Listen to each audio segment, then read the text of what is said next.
What up, player profiler faithful? It's Matty Kiwoom. Welcome to another episode of The Game Plan. Please, everybody, just take a quick minute to like this video and subscribe to the Player Profiler YouTube channel. Whew, today's show is going to be awesome because I am joined by not one master, but two masters of fantasy football. And we're going to be talking best ball, ladies and gents. So, gang, get out your pens and your pads and let's start game planning to cash in on some of those underdog best ball contests.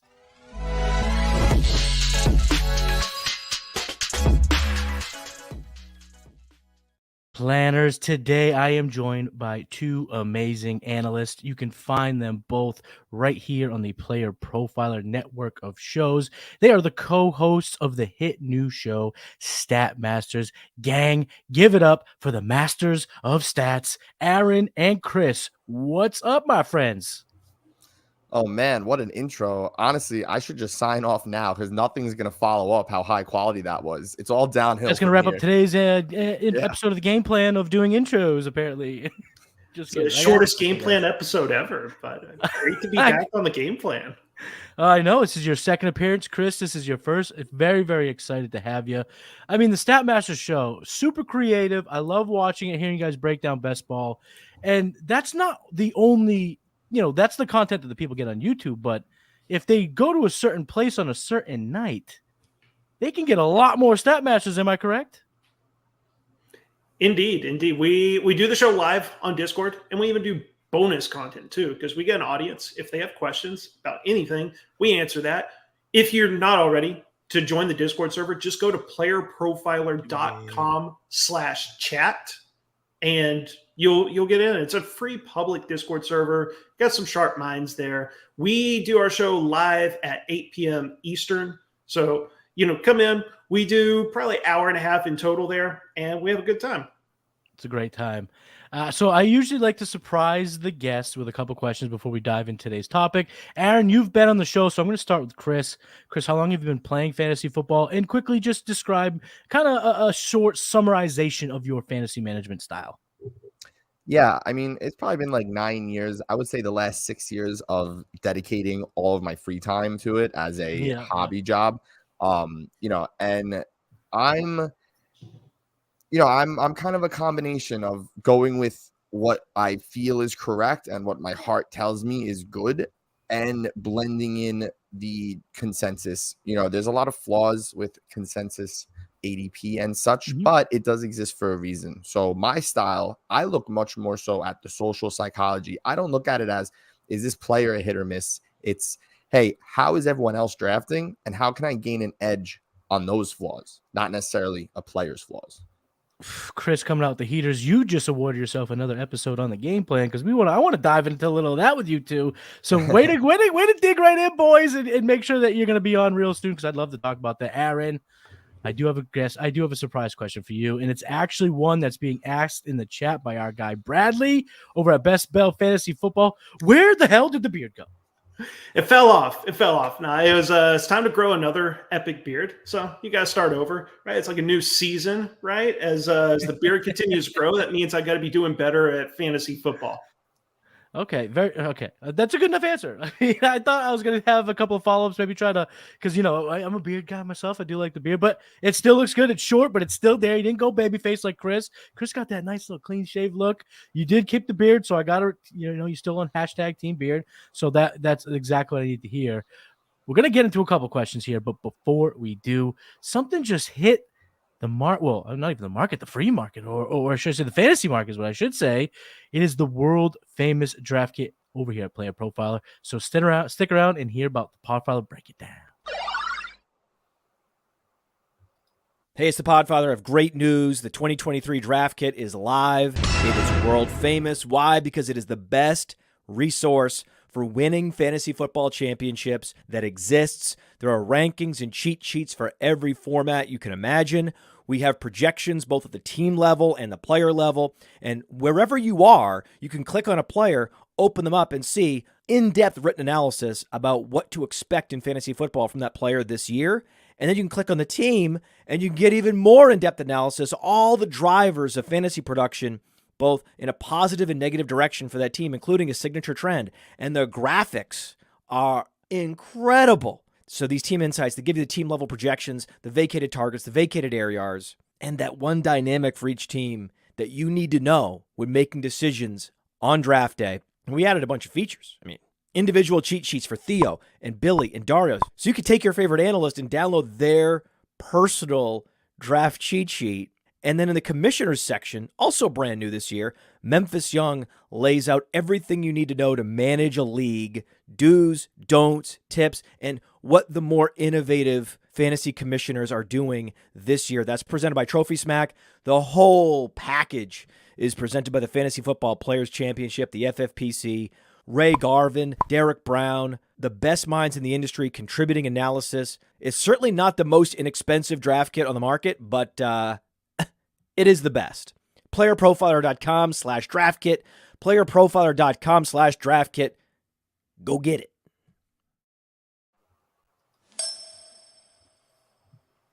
Get that world famous draft kit, or simply you're just not maximizing your fantasy football brain. So guys, let's dive into today's show. You're a couple of the best in the space when it comes to best ball and statistics. So what I did is I broke up the show into basically two different segments, some really in-depth questions that I just needed answered for my own reasoning and for our listeners' reasonings.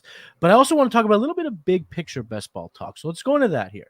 And I want to talk to you guys. You've been working on this, so I know it's fresh in your minds. How important are exposure rates in best ball for tournaments? So Aaron, let's start with you. Exposure rates are everything in best ball. Think of it like DFS, right? You don't build, if you're doing these tournaments in DFS where you're doing multiple entries, you don't want high exposure to one player. All it takes is one injury, boom, you've lost all your money. Best ball is kind of the same way. Like nothing irritates me more than going on Twitter and seeing someone go brag about having 3-4 players at 40, 45, 50% exposure. It's like, nah, you're doing this wrong. Thanks for donating your money. It's more often than not, worst case scenario is going to happen, right? Like honestly, and it's tough. You should keep your exposure rates, me personally, in that 20 to like 25%. 25% is pushing it, right? Honestly, keeping it close to like 20%. Now, the rule that I'll make exceptions for is like, as you get later into drafts, okay, that's fine to be a little more overexposed because the pickings are a lot slimmer there. But mainly what I do with exposure rates, I also track my teams too, because we're all biased. We've got our favorite guys. You got to make sure that you're not drafting duplicate teams. If you draft the same like 3-4 combination players and you've done that for 3 or 4 teams and just duplicated your entry, I don't see there being much of an advantage there. Low upside. You've got to just kind of play the field. There's even some guys I might not necessarily like, but I'll go, I don't have much exposure. Let's add them to this team. And this is for if you're doing the tournaments Best Ball Mania, you get like 150 entries. You've got to have you have to diversify those lineups as much as possible. So 20% is what you should shoot for when you're looking at that nice exposure rate on your teams. Ooh, the sweet spot, 20%. So, Aaron, who is your most exposed player? I can't say that. I can't say most exposed player. Well, how do you say that? What is the player that you have the most exposure to in best ball tournaments? So this is ironic because of the situation from the last couple of seasons, but it's Deshaun Watson because he falls. He falls. Like, I've tried to stop drafting him, but I'm getting him like 2 rounds below ADP. So with Watson too, he's going to be fine, right? Like last season, people got hurt big time by him, but Deshaun Watson goes in that sweet spot too of like 8th to now 10th round. I'm getting him like 10th round. And that what that allows you to do is you use those first 7 rounds, you build a nice core of running backs, receivers. Then you get the quarterback that still has top 5 upside. So Watson, I'm way overexposed on, and I'm trying to stop, but people keep letting him fall way too far. You are not the only one that is overexposed when it comes to Deshaun Watson. Now let's go over to Chris. So, I mean, exposure is literally the name of the game. That's what best ball is. That's what best ball was made for. So it's going to really be like in a specific situation. So I chase best ball tournaments, right? So not a single best ball league or a like on drafters, they have a tournament where it's just total points at the end of the year. It doesn't have the DFS rounds in the last 3 weeks. But if you're playing Best Ball Mania 4, first off, you have to max out a tournament if you even want to be competitive realistically. You know, a best ball tournament, it's a combination of Powerball and Texas Hold'em. So you take the best poker player, right? And you tell them they can predict they can pick their next 100 hands pre-flop, but they don't know what the flop or the river or turn is. They're not just going to pick pocket aces for all 100, right? They're going to have a range. They're going to pick all the hands at the top end of their range, you know, ace, king suited, so on and so forth. But not just the same hand, because even they understand that your pocket aces can lose to 6-8 off the flop if the flop's 8-8-6. You're playing a range of outcome, and you have to spread it. Now, if you draft 150 times, assuming you drafted every single, like equally at each of the 12 draft slots and ADP never moved and everything was auto drafted, then essentially you would get every player at about 8.6%. So I use that as my baseline. Like 8% is average exposure to a player. So everything then goes from there. If I'm bullish on the player, maybe I draft him at 4 or 5%. If I'm very bearish on a player, he'll hit 15, 16%. And you want to have as few players over 20% as possible. It's going to happen, but you want to be exposed. Like, and Aaron said it, when you get to very late rounds, you can be much more flexible with exposure because your 14th plus round picks, they can be a bust and you still win. But the first like 3 rounds, you essentially should have everyone at like 8% or close to it. Now you can like ebb and flow, have some at 12, some at 6, but it's hard to entirely take a guy in the first 2 rounds off the board because they're there for a reason and they generally only bust because of injury. You can't really predict why or how players in the top 5 move around year to year. It's just statistical variance. Last year it was Justin Jefferson. This year it could be Jamar Chase. Just take them both. So my entire best ball career is managing exposure, making sure I'm peppering in good players, and being very seldom when I'm going to go all in or all out on a player. Like I have drafted Michael Thomas 0 times, one of few players that I just will not draft at cost. He needs to be 4 rounds cheaper, but he's not. But it's like I'm not doing that with a bunch of players. There's players I absolutely do not like. I do not like taking Cam Akers in the 7th round, but I've done it 2 or 3 times. You have to. So the whole thing is I could write a 2,000-page novel on why you need to balance exposure. I could talk all day, so I'll cut it there. Well, this is why, honestly, I have one of the best jobs in the planet Earth. I get to talk to fantasy gamers, not only about just philosophies and stuff, but everything under the sun, having guys on and then having you guys on every so often, right? I'm taking back by something that like is going to stick with me. When you talked about the mixture of Powerball and poker for best ball, and then hearing the explanation, I was like, okay, this is next level thinking. This is thinking that you get over at Statmasters. Again, check it over out at the PlayerProfiler YouTube channel. But yeah, that's something. Oh wow, I never thought of it that way. That's very, very interesting. So, Chris, who are you the most exposed to? And hopefully, you are not exposed to Deshaun Watson like many people have been. No, haven't suffered Deshaun Watson trauma. personally.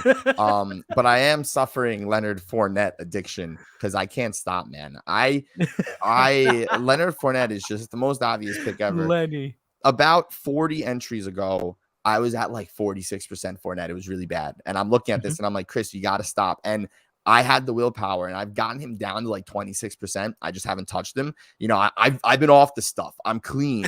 But, you know, every Friday night at 1 a.m. after I've had a few drinks, those Fournette thoughts, they creep into the head. And I remember, oh man, he was a top 30 running back last year. And we only dumped him out of our rankings because we overdrafted him. Oh my God. Oh, he was still, he had 90 targets last year. Oh my God, my heart. My face is rising. I can only imagine. Just me and Aaron were at the bar. We're hanging out. We look over at you, Chris, and you're about to take a sip of beer. We're like, no, don't do it. You know where this leads. He's just in the bathroom. Leonard Fournette. We're like, get out, Chris. You don't have to do this. But I'm glad you got him down 26%. I do want to ask you guys one question. You guys are clearly pros. I mean, maximizing your tournaments, maxing out entries, all that stuff, truly being able to break down all your exposures. Do you have any advice for the more casual best ballers? You know, is there kind of, let's say they don't max out, but they do multiple entries for these tournaments, but they're not truly diving into the weeds like the two of you. Is it a rule of thumb where they should still stick around the 20%? Is there a little bit more standard deviation in terms of that tolerance there? Is there a little bit of differential when you're not maximizing every tournament? Yeah, I mean, everything's going to come down to quantity of drafting. For a newer player, I would say manage a bankroll.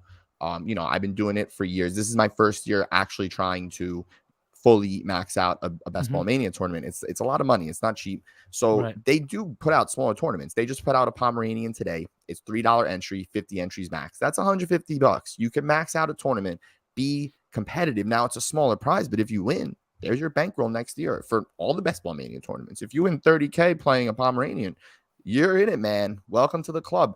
You know, or use that money for something normal and respectable in life, or gamble it. I don't care. But yeah, if you're on a smaller, if you're only going to do like 10 drafts, then yeah, just take your guys, right? As you get more and more spread, you want to take more and more different shots, you know, and then when you move away from best ball, like any other format of fantasy football, where I'm like setting a lineup, I'm definitely just taking my guys, you know what I'm saying? But for best ball, that's the beauty of best ball. It genuinely lets you play range of outcomes, because being good at fantasy football is not knowing who's going to break out. It's knowing who can break out and taking bets on them, right?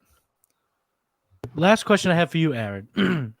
What are some of the things you learned? Let's call it your golden rule that you've learned about exposure rates in terms of your progression of going towards max entry lineups? I mean, you're probably getting to that same level of Chris where you guys are just going bananas, putting in entries. So over the years, as that's gradually gone up, what's that one thing you've taken away from exposure rates? Is to humble myself, right? You know, we all have like predictions on teams, but you have to play the other side of it. You have to go, what if I'm wrong, right? Like there are some players that, you know, you will have your analysis. I'm sure we'll get into those questions a little later in the show where you just go, look, never. Chris mentioned Michael Thomas earlier, but besides that, it's just going, you know, I think for me this year, Jahmyr Gibbs was a guy that I have been more open to as these tournaments have gone along, because his ADP is starting to fall. And I'm like, you know, I feel like the hype was too much, but now it's at a price where maybe I should take some stabs on this player. It's just going, maybe I'm wrong. It's the most humbling thing, but it's the thing that will make you better at just overall analysis, and especially in best ball. Such a good point. And it doesn't matter whether you're a best ball junkie in the bathroom after a couple of beers drafting Leonard Fournette where you can't stop, or your dynasty redraft, whatever your thing is. Aaron's right. You got to remain humble, because sometimes you're not always right. Think about what the other side of the coin, because it can land heads when you're just so sure it would have been tails. Now's the point of the show where I do want to ask you some pressing questions. I want to dive into the weeds with some of the stat masters, because I got to get your opinions on a few things. So let's start here at the top with the first question. That is we're going to break the fourth wall here, people. We came up with the question about 2 hours ago. So this is off the dome. We're very excited to change it up. This is the flexibility that we provide here at the Game Plan, because it's all about these guests talking about, you know, what they believe, their philosophies, and breaking down these situations so you can win in fantasy. So, Chris, how will the Tampa Bay Buccaneers passing attack shake out? Let's start with the quarterback situation. Yeah, I mean it's Baker Mayfield. The hatred for him always goes too far. He's not a great quarterback, but he's not unusable. I consider him in the premier backup tier. Like you can at least get what like Case Keenum gave you that 1 year in Minnesota, or like Teddy Bridgewater and Jacoby Brissett. Guys like Ryan Fitzpatrick.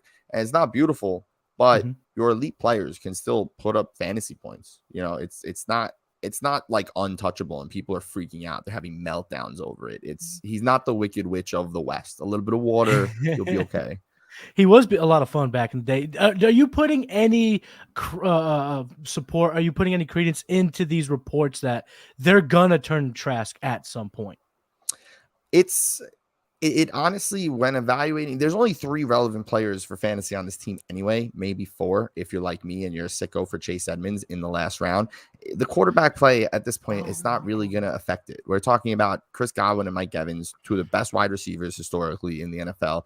I'm not worried. Switch to Kyle Trask, play Baker, sign, trade for someone. I don't care. Get Fitzpatrick out of the booth and back on the field. Whatever they do, these guys are going to still run the best routes and find the end zone. It doesn't matter. All right. I'm going to take a quick second here. I know we're making sure that we don't go off too many side rails, but I have to because I have to admit something. I made a joke earlier, Chris, about you going in the bathroom and using drafting too much Leonard Fournette. Well, last year for me, it was Chase Edmonds, and I had to kick the habit. And then I had the Trade Gods episode with Chase Vernon, who shed some light on Chase Edmonds.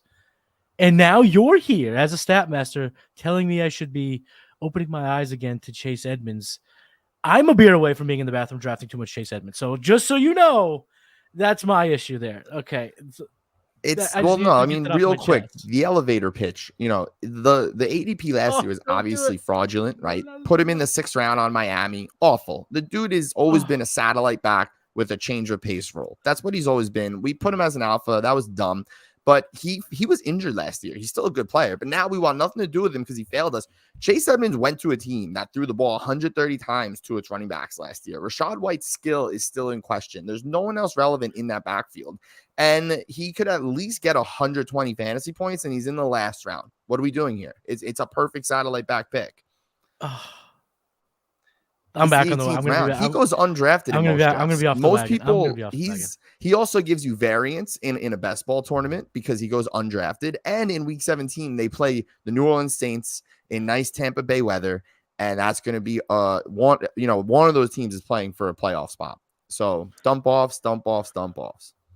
Boys, if you at any point during the show realize that I'm not listening, is because I am on the app trying to draft me some Chase Edmonds. Thank you, Chris. Aaron, what do you see how do you see the wide receivers shaking out? Do you want Evans at cost or do you want Godwin at cost? Can I say both? Yeah, can I say both? Because you're a master. Because honestly, I'm looking at my exposure rates right now. And in this current tournament, I'm doing the slow puppy. I got like 60 entries in, and my 2 most exposed receivers. It's Mike Evans and it's Chris Godwin. Obviously, don't put them on the same team. You can't, right? With the Tampa Bay offense, you're going to want both guys. Chris Godwin falls 6 to 8 picks. Mike Evans falls because everyone got extremely hurt by him last year. Even in his great game at the end of the season, everyone had him like on their bench. Yeah, but like Evans and Godwin are both good. You start with Godwin and you can go, look, Godwin, I know it's PPR points. It's what we got to work with PlayerProfiler, but 4 straight top 15 finishes in points per game. And honestly, with Godwin, I was off of him last year because I tried to be too smart and go, the dude had the late season ACL injury. Oh, he also tore his MCL, that's Javonte Williams' injury this year. I don't want him this year. He's not going to do anything. And he proceeds to get over 100 receptions, over 1,000 yards. He only scored 3 touchdowns, but he shouldn't have been able to do that. But he's that good. Mike Evans, on the other hand, best ball is made for Mike Evans. You hate him in redraft because for years we get those games where you get single-digit points, and then you're like, I'm pissed, gonna bench him, and the next week he has the 200-yard, 3-touchdown game. Best ball is made for Mike Evans. 5 straight seasons being top 20 in best ball points added. And here was the other stat too with Mike Evans is since Player Profiler started tracking deep ball targets And that's been the past 4 seasons. There's been 16 receivers with 30-plus deep targets. Mike Evans has 2 of those seasons. And like in part with that is Baker Mayfield. Everyone groans and goes, oh, I don't want Baker. But Baker Mayfield has been sneaky accurate with deep balls. Like 5 seasons, he's been top 10 in 3 of those seasons in deep ball completion percentage. The other 2 seasons, he finished like 13th. And then his worst season, where he finished 18th, was 2021. And oh yeah, he separated his shoulder. Probably going to have some problems throwing deep. So Baker Mayfield, he doesn't throw a lot of deep balls, but when he does, he's accurate. And you now have like the guy for deep ball targets. Mike Evans and Baker Mayfield, going to be fine. Chris Godwin and Baker Mayfield, going to be fine. They were productive before Tom Brady with Jameis Winston. They were productive with Tom Brady, of course, and they'll continue to be productive without Tom Brady. Not concerned about Godwin or Evans, but really with the receiving options, those are the only 2 guys I'm interested in. And I know the rest of the guys are free. I don't know if you want me to talk about Russell Gage or K. Dotton, but we don't there's not much to say about them. I we want talked to enough add, about Chase though, Edmonds. if you don't mind, I want to add, and Of course. all due respect to Jameis Winston, but these receivers are so good that they turned a blind man into a top 10 quarterback in Dynasty, okay, for a season. So, that's how good they are. Dude couldn't even see 8 yards down the field and threw for 30 tuds. So, the best receivers in the NFL. What are we talking about? And if any of our Dynasty gamers have been nervous about Chris Godwin, 2 things I will talk about is his ability to win routes. He gets open. He had a top 15 win rate versus man coverage last year. That's the exact type of thing that'll get Baker Mayfield, in rhythm, getting not necessarily having to anticipate too many throws, but throwing to some open windows. And Chris Godwin could definitely be that guy. The next situation I want to talk about, I'm going to ask it a little differently than I had put it in the show notes. So I'm going to put you guys on your heels here. But Aaron, give me your favorite Philadelphia running back at cost and your least favorite Philadelphia running back at cost. And Chris, you got a little advantage here, time to think about, because I'm coming to you next, buddy. So my favorite at cost is Rashad Penny, but it's also because he slides. People go, oh man, like he's going to miss time. He's going to miss time. It's just certainty that they know that he's going to miss time. And we know this, that, yeah, we've got the injury finder with PlayerProfiler, and we can get the probabilities. But every time you think a player is going to miss time, they surprise you. Sometimes I get Rashad Penny, a full round below ADP. And Penny has exactly what you're looking for at best ball, of that incredible upside. Like these past 2 seasons, I know they haven't been full seasons. He's averaged over 6 yards per carry. He has big play potential. He has legit top 5 running back ceilings each week that he plays. And last year with Seattle, he really didn't have a good offensive line, but now he comes to the Philadelphia Eagles, where Miles Sanders had the number 7 run block rating. So I'm excited about Penny, who is one of the best just pure runners in the NFL. And who am I fading? The cop-out answer, of course, is Kenneth Gainwell. He's just not good for fantasy football. He's just not. He looks good in the efficiency metrics, but he never does anything. He has his role, 25 to 30% opportunity. He's going to catch some passes, but I will say I'm not really in on Swift either. I'm not. Like Swift, we love him in the fantasy football community. I don't think the NFL likes DeAndre Swift as much as we do in fantasy. And yes, Swift has great pass catching ability, but Jalen Hurts doesn't really throw to his backfield at all. Like last season, his target rate for running backs was 11%. That was from PFF. Incredibly low, right? Like Jared Goff in the Lions offense last year had 18%. So people that just want to put like Swift's pass catching numbers on the Eagles, he's not going to get it was 70 like receptions or something like that. I don't think he's going to get that. I don't think he's going to get anywhere close.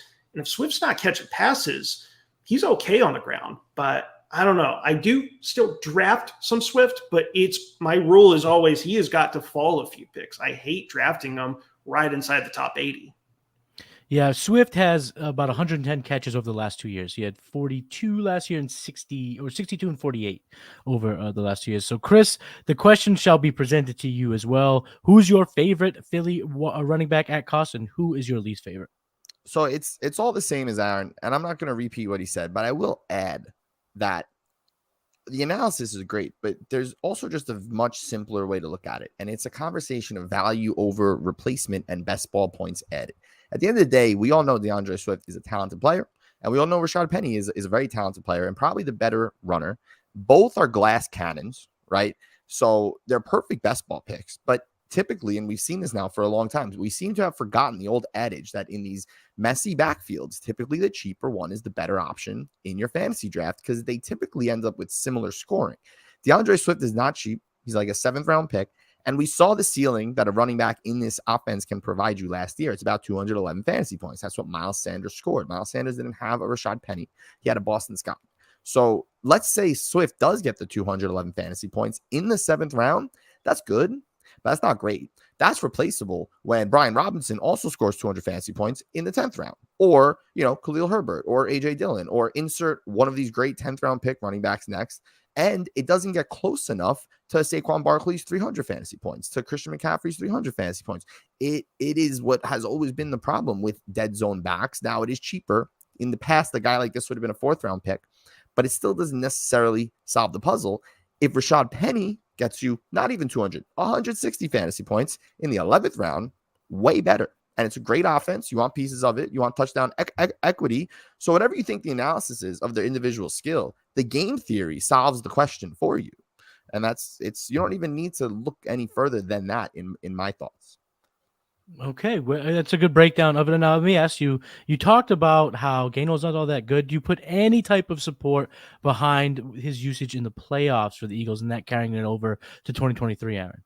No, I mean, I don't care about Kenneth Gainwell. There is nothing good I have to say. He is a traditional Duke Johnson, small sample. He's nice. He looks good on metrics. He's not going to help you win in fantasy football. He's not going to get a full-time role. All their running backs were banged up, and teams do weird things in the playoffs. They also try to preserve their guys, and their guys are tired, man. Like, you're 20 weeks into the season, and you've had 300 carries as Miles Sanders, man. Like, his legs are dying, every week. So I don't take too much credence into spike use in the playoffs. When has that ever helped us be better at fantasy football? Literally never.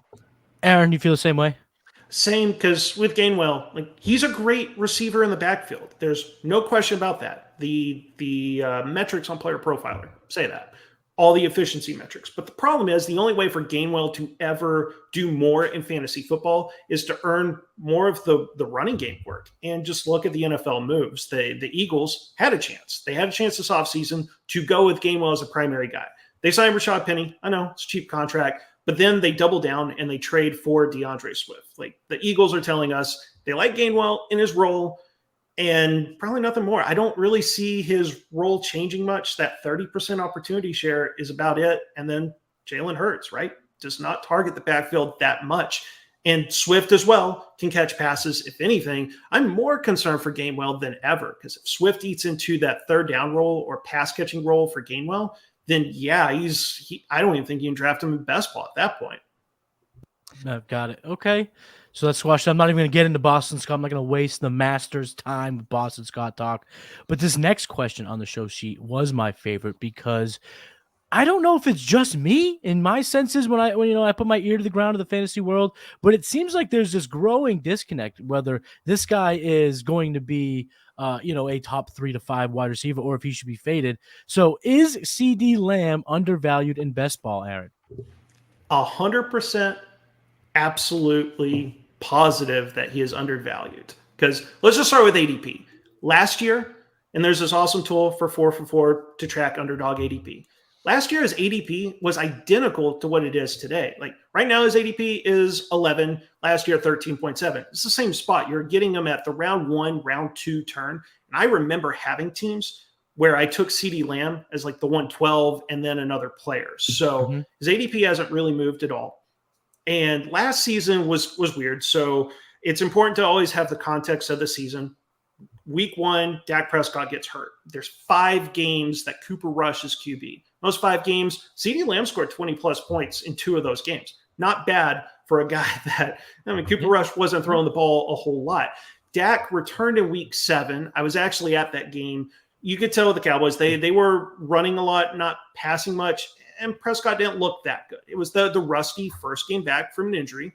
But then from that point of the season, they just clicked. Those final 12 games of the season, that includes the playoffs, he scored 15 plus fantasy points, and this is PPR, so 15 plus fantasy points in 10 of those games. The other two, one was the 40-3 game against the Vikings, where they pulled the starters. They didn't need to pass, and they didn't. Prescott only threw 25 passes. And then the other one was the Houston Texans game.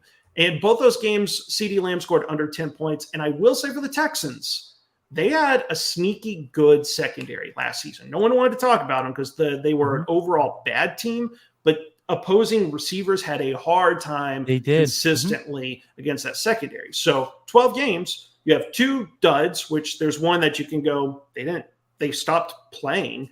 And then 10 games where 15 points is good. And of those 10 games, you also, 2 of those games, he scored over 30 points. 3 other games, he scored over 20 points. Is that not exactly what you want with your round 1 pick, where you are getting just those top scoring performances that you're not going to get from superstars? You're getting it on a regular basis. And I 100% would take Justin Jefferson over CeeDee Lamb, of course. But Justin Jefferson had those games, right, where you'd start him, you get single-digit points, and you go, what the heck? Yeah, they all did. That was unavoidable across the board, right? Exactly. And he did it more often than CeeDee Lamb. So you can live with CeeDee Lamb going, okay, maybe I don't get quite the ceiling, but you just consistently getting enough points to where CeeDee Lamb never cost you games in week to week in fantasy football, especially best ball. You could win with CeeDee Lamb even on his quote-unquote off games. When Justin Jefferson has his off games, you feel it a lot more. But CeeDee Lamb, no one's talking about him. I would say that we could push him up to – there could be a talk about having him as wide receiver 3 this year. I'm not quite there. I've got him right below Tyreek Hill, but I'm pushing him above Diggs. I'm pushing him above Kupp. Wide receiver 3 is I can't shake it. That's how I feel. Chris, you have him at wide receiver 3, and do you think the community is a little bit undervalued on him? Yeah, it's weird to say undervalued for a guy that's a first-round pick, but he's a back-end first-round pick. He should be the 103. He should be the 103, and it makes perfect sense. You look at any metric, and he's elite, just as good as Chase and Jefferson, especially his ability to beat both man and zone coverage and to operate in all areas of the field. The reason people can't fully buy into Lamb is it's very fun and easy to hate the Cowboys. The Dak respect is out of control. No one respects Dak Prescott at all. And I understand playoffs and lack of championships, but this is regular season fantasy football. Dak Prescott's a fine quarterback. And what sits in people's hearts is that they wanted him to break out as a sophomore, but he didn't necessarily separate from Cooper. Him and Cooper were splitting, and he didn't come across as a 1A. They came across as shared ones. And now people seem to think of him as slightly sub-alpha. That's entirely not true. He's just behind Chase and Jefferson. And now, while I do think the raw talents of a Tyreek Hill, of a Cooper Kupp, are probably better than Lamb, you also have to consider risk factor. Lamb is in the prime of his youth. He has no injury history. He has no significant target competition.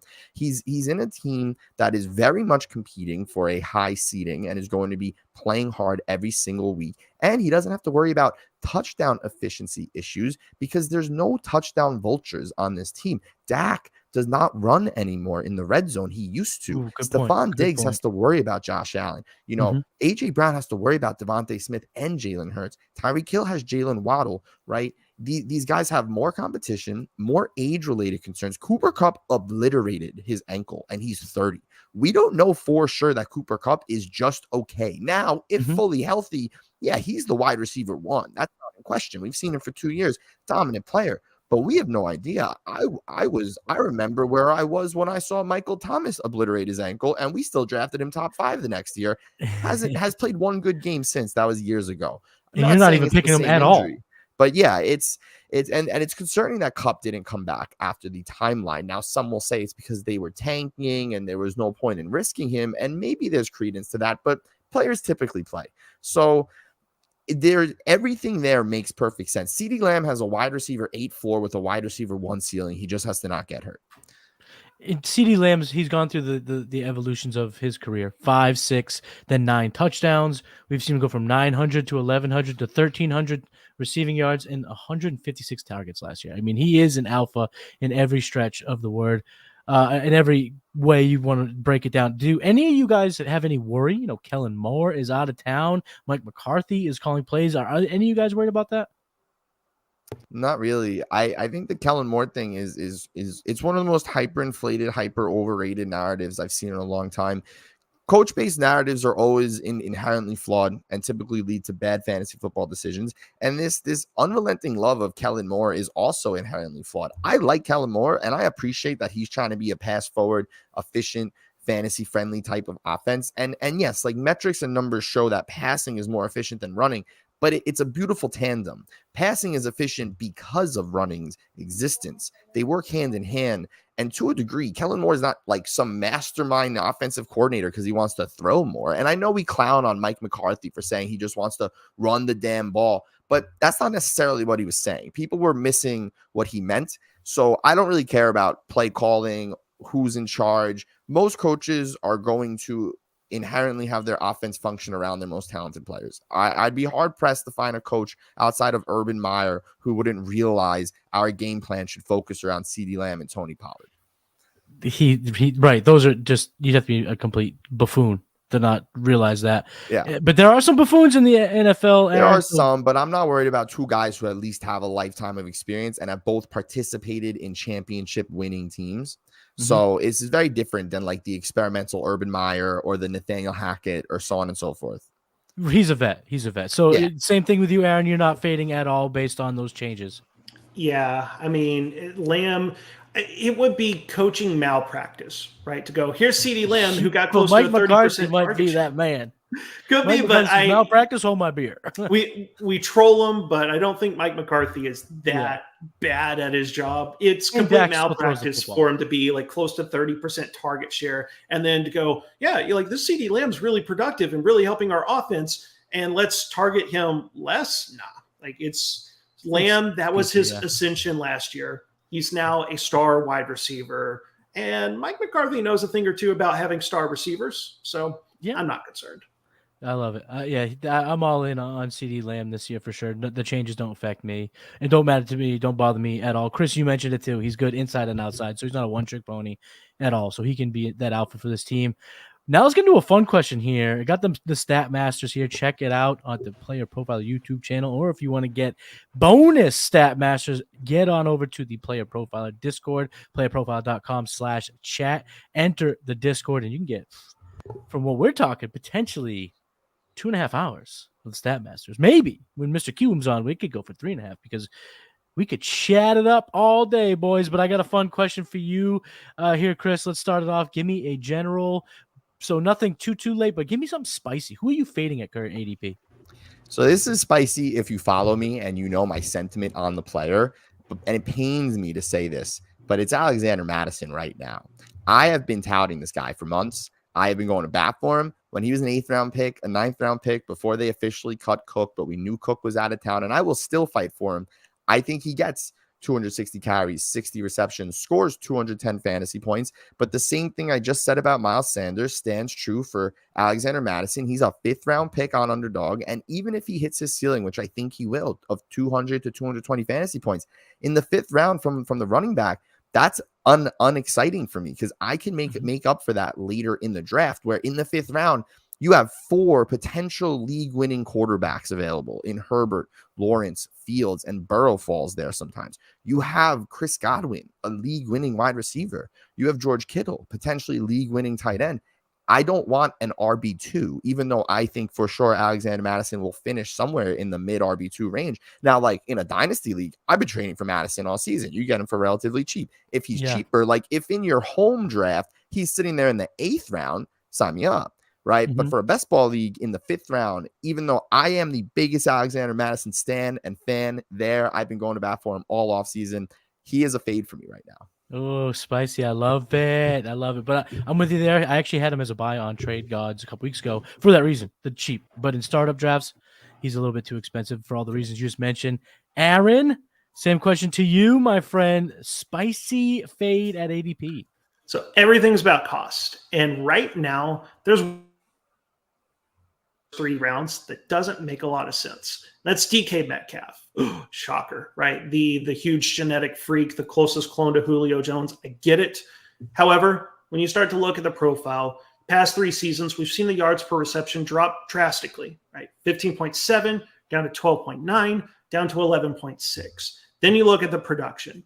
These past 2 seasons, he barely topped 1,000 yards this past season. The year before, he failed to get 1,000 yards. He didn't miss any time either. Like, that's 17 games, both seasons, where you're barely getting 1,000 yards. And the receiving touchdowns, we'll give him some credit there. There's 1 double-digit season, and there's 1 with 6 touchdowns.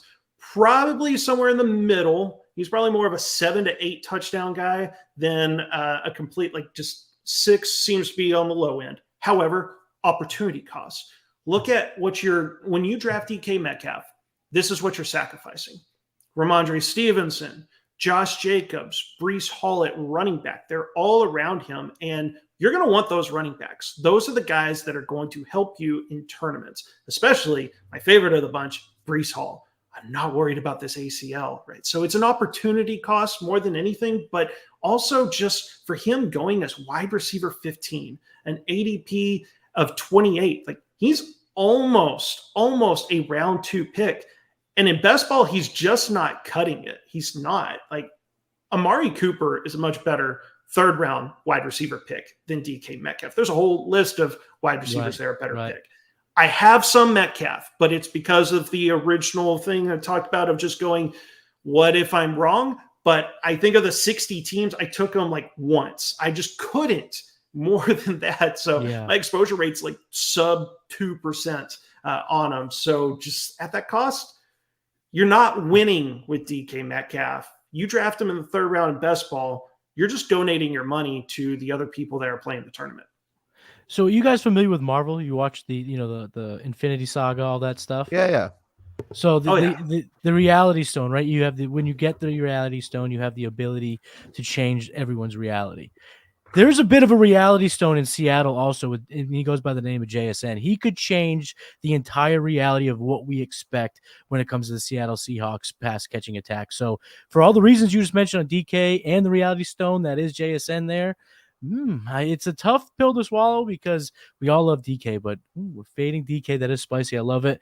Real quick, guys. I wanted when this was proposed for the show sheet, I was super excited for it because I've been thinking about it as well. It's been in my head as well, and I actually was just doing the overtime with Matt Kelly, and he is a believer in Sky Moore, and he gave a really, really strong reasons why he could even outscore somebody that is very relevant in fantasy football. So you're going to want to check out that edition of the Game Plan Overtime. But give me your elevator pitch. Why or why not this is a realistic possibility? I'll start with you, Aaron. What are the chances that Richie James will be relevant in best ball or fantasy football this year? More than people want to admit, right? Like, let's just start with the depth chart, just quickly going through their ADPs. Kadarius Toney, he's now in the top 75. This is single QB best ball.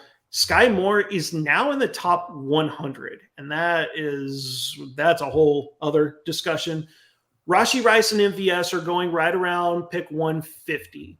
And then it's Richie James, who is a late round. He is an 18th round pick. I mean, that depth chart at wide receiver, and I know Travis Kelce's there, but Kelce, he gets a healthy target share, but it's not as massive as people would make it seem. Like, there's enough room for someone else to contribute. Richie James was productive last season, specifically in the slot. Sky Moore, the thing that I can't just get over is that 4-week stretch last season where during those 4 weeks, he averaged negative fantasy points. Like, all of us outscored Sky Moore during that 4-game stretch. And rough. I don't know how you go from that to being a top 100 pick in best ball. We've jumped the gun. Whereas Richie James, 18th round pick, it's a Chiefs player. We always talk about like week 17, Chiefs, Bengals. Correlation. No matter what your build is, you can at least get a piece of that Chiefs Bengals game in the 18th round.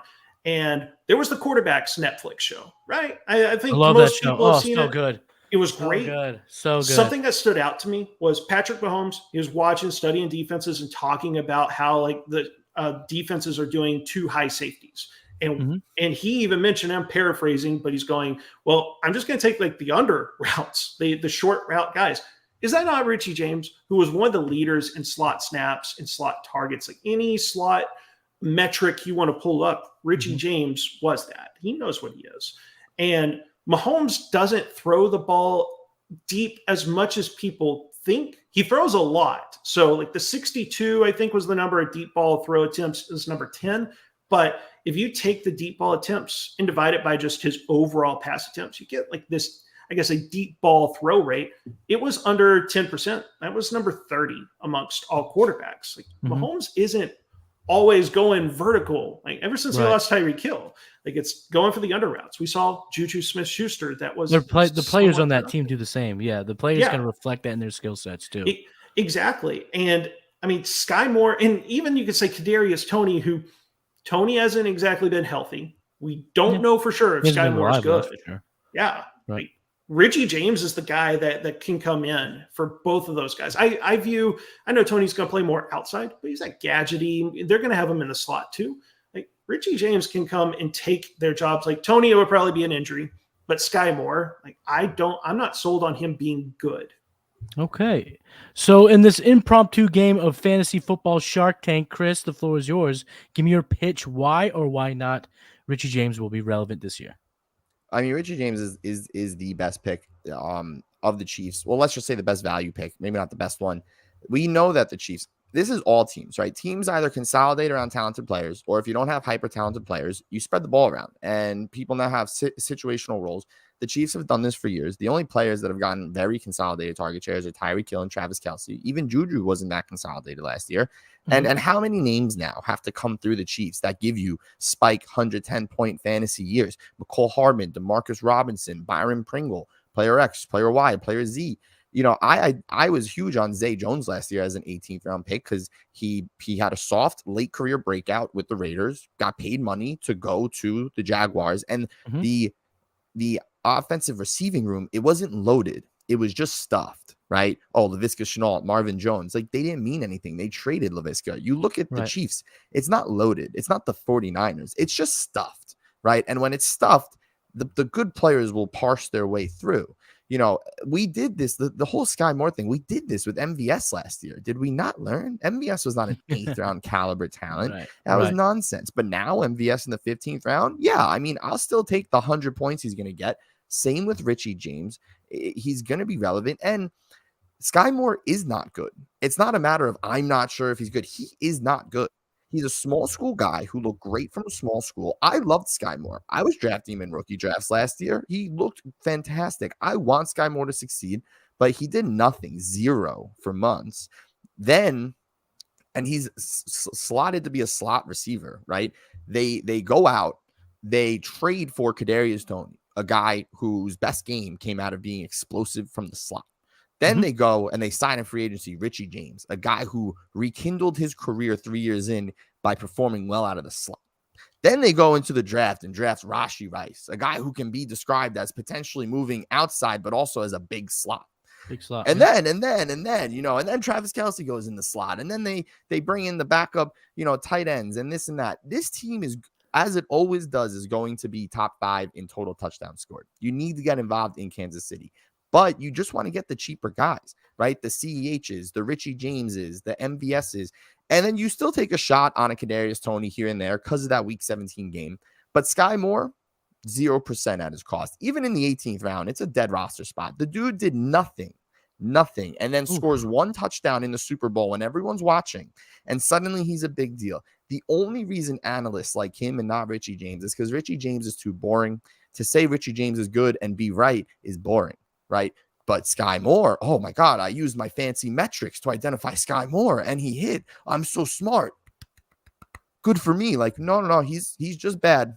He's just bad. Okay. Sorry. Hey, listen, you are the stat masters. You're bringing the stats up. I did come across a stat that I was digging around the player analysis tool that is pro Richie James. Last year, 4 receivers qualified or fit in this criteria. One, they had a 45 or better % route win rate, and a 6.5 or higher fantasy points per game from the slot. Those players were Richie James, and you would assume they were kind of bums surrounding the Richie James because everyone thinks he's a bum. But those other three names was Chris Godwin, Amon-Ra St. Brown, and someone we just talked about, CeeDee Lamb. So he was very productive to the end of last season for the New York Giants. So there's a chance that he is not only a value in round 18, but someone that you might want to roster in your seasonal leagues at some point as well. Let's get out of here with a couple bold takes. I know we all got some stuff to do on this beautiful Saturday afternoon. So Chris, what is your bold take based on underdog ADPs for the 23 season? So I'm going to do two quick ones. I think 5th round, we're going to find those 4 quarterbacks I mentioned before really do make the difference for you. And that's where you wanted quarterback this year. And I just feel like we're going to look back and look at almost every player after the 14th round as a bad pick until you get to round 17 and round 18. I think there's far more players in round 17 and round 18 that are going to be more meaningful to your roster than the guys currently going rounds 14, 15, 16. I would much rather Richie James, right, over an Alec Pierce. I would much rather a lot of these backup running backs. Like, we're drafting Jalen Warren and Jerome Ford very highly in the 12th and 13th round sometimes, and they're pure handcuffs. They have no standalone value. And they're behind guys that are some of the worst bets to assume they're going to miss time. You can get a guy like Keontae Ingram, who's behind James Conner, that always misses time, or take long shot bets on a Chase Edmonds or a Kyron Williams, who could at least have standalone, satellite back value. And there's a ton of these receivers that the same is true for. There's still good quarterbacks, Desmond Ridder, and then there's still great tight ends where it's like, why am I going to take Juwan Johnson in the 16th round when Trey McBride is in the last round? It doesn't really make sense to me. I'm pretty much just bypassing all these guys. There's a lot of bad picks right now in 14, 15, and 16. And I think we're going to look back as all those picks being useless. Sorry, I had to go ahead and draft some Chase Edmonds. I told you were going to break me, and you did. By the end of the show, I had to make sure I got some Chase Edmonds. You said you had 2, right? So what's your other quick bold? Well, the other one was the quarterbacks. I think 5th round quarterback, right. The same way that, your early quarterbacks hit last year, your Patrick Mahomes, but because you got Jalen Hurts in the 6th round and he matched their scoring, those teams fared much better. So even if Patrick Mahomes is the QB1 again, if Justin Herbert is behind him by 15 total fantasy points, you're going to much rather have had Herbert in round 5. So I think 5th round right now is a real nice sweet spot for QB. And we're going to really enjoy teams that had one of those quarterbacks, especially when Fields and Burrow fall into that round.